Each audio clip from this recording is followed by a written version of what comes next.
Mutual induction वो property होती है टू कॉइल की जो चेंज उसकी स्ट्रेंथ में आ रहा होता है, करंट फ्लो, वो इंड्यूस कर रही होती है ईएमएफ दूसरी कॉइल के अंदर। जैसे कि आपने इसमें भी ये लिखा है, ये फैराडे लॉ पे बेस करती है, ठीक है। अब इसका डिफरेंस आ जाता है म्यूचुअल और सेल्फ इंडक्शन का, 2 नंबरों के लिए या 4 नंबरों के लिए। इसमें देखें, ये देखें म्यूचुअल इंडक्शन किस तरह, आपने स्विच बंद किया, करंट फ्लो करने लग गया, इसने जो है वो ईएमएफ इंड्यूस की दूसरी कॉइल में, सेकेंडरी एमीटर से हम मेजर कर रहे हैं, ठीक है। फैराडे लॉ ये पे बेस है। सेल्फ इंडक्शन में कोई भी सेकेंडरी कॉइल का रूल नहीं आता कि जो भी इसमें इंड्यूस हो रही है वही ईएमएफ अपने में ही रख रहा है, ठीक है। स्विच ऑन किया, ऑफ किया, ये एक्सप्लेनेशन किया कि इसमें लेंसेज लॉ का भी आप जिक्र कर सकते हैं कि अपोज कर रहा है वो उसका ओरिजिनल करंट। फिर एडिस करंट आ जाता है, ये इंपॉर्टेंट है, ठीक है, ये एमसीक्यूज में आ जाता है, इसके यूजेस अक्सर को आप पूछ लेते हैं। एडी करंट में क्या है कि ये लूप ऑफ इलेक्ट्रिक करंट होती है, ठीक है। आपने ये एक लूप होती है इलेक्ट्रिक करंट की, और कंडक्टर के अंदर एक लूप होती है इलेक्ट्रिक करंट की, जिसमें आप मैग्नेटिक फील्ड कंडक्टर में प्रोड्यूस हो रही होती है। मैग्नेटिक फील्ड एक इलेक्ट्रिक लूप है, उसके अंदर मैग्नेटिक फील्ड प्रोड्यूस हो रही है और फैराडे लॉ ऑफ इंडक्शन पे बेस करती है, ठीक है। और यहाँ पे आपने क्या करना है कि एडीज करंट में जो कंडक्टर है वो पेरपेंडिकुलर है मैग्नेटिक फील्ड का, ये कहा गया। देन उसके बाद आप इलेक्ट्रोमीटर और ट्रांसफार्मर की इसकी एग्जाम्पल में बता सकते हैं कि वहाँ पे ये यूज़ हो रही होती है। और एग्जांपल इसकी मोशन मैग्नेट और देयर बाय कंडक्टर होता है, यही फैराडे लॉ का ही है। एक ही बात को वो बार बार करी जा रहे हैं। मैग्नेटिक करंट जो होती है, आपने ये याद रखना है कि strength of a magnetic field, कितनी स्ट्रेंथ है उसकी, उस पर डिपेंड करेगी।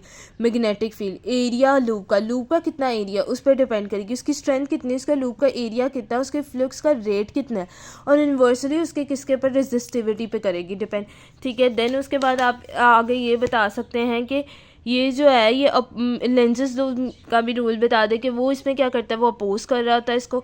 एडी करंट्स ब्रेक्स में यूज़ हो रहा होता है, ठीक है। देन उसके बाद एडीज करंट जो होता है एनर्जी लॉसेस एसी में आ रहा होता है, inductor, transformer, electric motor, generator, AC machineries वगैरह में आ रहा होता है। देन उसके बाद ट्रांसफार्मर आ जाता है। ट्रांसफार्मर वो इलेक्ट्रिक डिवाइस होती है जो ट्रांसफ़र कर रही होती है इलेक्ट्रिक एनर्जी को दो से ज़्यादा सर्किट में, ठीक होगा। ये हमारे घरों के बाहर भी ट्रांसफार्मर लगे होते हैं, तो वो किस पे बेस कर रहे हैं, कौन सा प्रिंसिपल है, इलेक्ट्रोमैग्नेटिक इंडक्शन पे, ठीक होगा। और यहाँ पे क्या हो रहा होता है कि इसमें ये इंपॉर्टेंट बात याद रखने की, ट्रांसफार्मर जो थे वो किसने इन्वेंट किए थे, कब हुए थे इन्वेंट, 1885 में जो था कांस्टेंट पोटेंशियल ट्रांसफार्मर इन्वेंट हुआ था, और इसकी डिस्कवरी 1831 में हुई थी, ठीक है होगा। फिर उसके बाद आपने इसके 3 काम याद रखने हैं, 3 काम करता है, ट्रांसमिशन भी कर रहा होता है, डिस्ट्रीब्यूशन भी कर रहा होता है, और यूटिलाइजेशन भी कर रहा होता है, ठीक है। इसकी कंस्ट्रक्शन में क्या है कि इसने क्या करना है कि इलेक्ट्रिक डिवाइसेस है जो कि हमारे पास चेंजिंग ऑफ एसी वोल्टेज से आ रही है। ट्रांसफार्मर म्यूचुअल इंडक्शन पे बेस करता है। इसकी कंस्ट्रक्शन में आपको पता है ये 2 कॉइल्स यूज़ हो रही होंगी, और वो फ्रेमवर्क में यूज़ होगी, प्राइमरी और सेकेंडरी कॉइल हो रही होगी यूज़, ठीक है, प्राइमरी कॉइल और सेकेंडरी कॉइल। अब हमारे पास स्टेप अप ट्रांसफार्मर रहता है, स्टेप डाउन ट्रांसफार्मर रहता है। स्टेप अप ट्रांसफार्मर की बात की जाए तो यहाँ पे देखें कि प्राइमरी स्टेप अप में इससे डायग्राम से याद करते हैं कि प्राइमरी कॉइल कम है, सेकेंडरी ज़्यादा है। स्टेप डाउन में प्राइमरी ज़्यादा होगी, सेकेंडरी कम होगी। 240 वोल्ट है प्राइमरी का और 120 सेकेंडरी का, 120 प्राइमरी, सेकेंडरी 124, ठीक होगा। देन इसके बाद टाइप ऑफ ट्रांसफार्मर, ये इंपॉर्टेंट टॉपिक है, ये आ सकता है, इसके ऊपर हम जोर देते हैं। इसके अंदर है ऑटोनॉमिक ट्रांसफार्मर, स्टैटिक और वेरिएबल। ऑटोनॉमिक ट्रांसफार्मर क्या होता है कि इससे ना ये बनाया हुआ है 4 कॉन्टैक्ट पॉइंट होते हैं, ठीक है।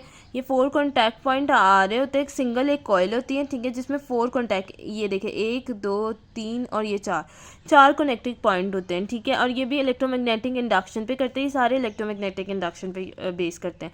इसका डिसएडवांटेज ये होता है कि ये ओनली स्टेप अप में यूज़ हो रहे होता है। एडवांटेज ये होता है कि ये कंडक्टर मटीरियल लेस होता है। कॉलेज लैब वगैरह में एप्लीकेशन की बात की जाए तो कॉलेज लैब में यूज़ होता है, पावर सप्लाई कर रहा होता है स्टेप अप और स्टेप डाउन को। देन उसके बाद हमारे पास आ जाते हैं वेरिएबल ट्रांसफार्मर। वेरिएबल ट्रांसफार्मर जो होते हैं ये प्राइमरी सेकेंडरी कॉइल से मिलके बने होते हैं, जिसे हम ऑल्टरनेट कर सकते हैं अपनी लेंथ में। वेरिएबल का मतलब है कि ऑल्टरनेशन हो सकती है उसके। प्राइमरी कॉल पे taping, number of taping use की जाती है, ठीक है। देन उसके बाद डायनामोमीटर, ये इलेक्ट्रिक जनरेटर होता है जो कि हमारे पास प्रोड्यूस कर रहा होता है डायरेक्ट करंट, डी से डायनामो और डायरेक्ट करंट। और निकोलस टेस्ला ने इसको डिस्कवर किया था। और यहाँ पे कम्यूटेटर यूज़ हो रहा होता है, ठीक है, डिलीवरी एनर्जी कर रहा होता है कम्यूटेटर।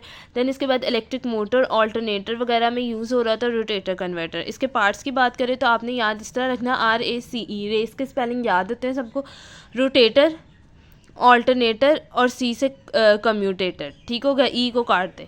अब कम्यूटेटर की बात करें तो ये अटैच होता है, कनेक्ट है आर्मीटर के साथ, मोटर डायनामो के ज़रिए, इलेक्ट्रिक कनेक्शन के ज़रिए से हमें आर्मीटर के साथ कम्यूटेटर को कनेक्ट किया हुआ है।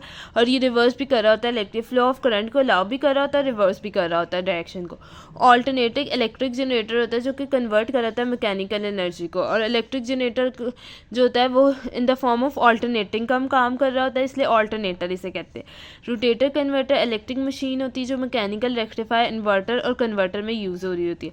रोटेटर कन्वर्टर जो होता है वो कन्वर्ट कर रहा था ऑल्टरनेटिव करंट को डीसी में। हमने कहा डीसी तक हमने जाना है, डायनामो का मतलब है डीसी में लेके जाना है। एसी डायनामो का बात की जाए तो वो हमारे पास जनरेटर है, मशीन जो AC form of mechanical energy कर रहा है। इसको बाकी आप रीड कर ले, ये इतना इंपॉर्टेंट नहीं है, मेजरमेंट भी इतनी इंपॉर्टेंट नहीं है। डीसी डायनामो वो रेफर करेगा इलेक्ट्रिक जनरेटर प्रोड्यूसेस अ डायरेक्ट करंट।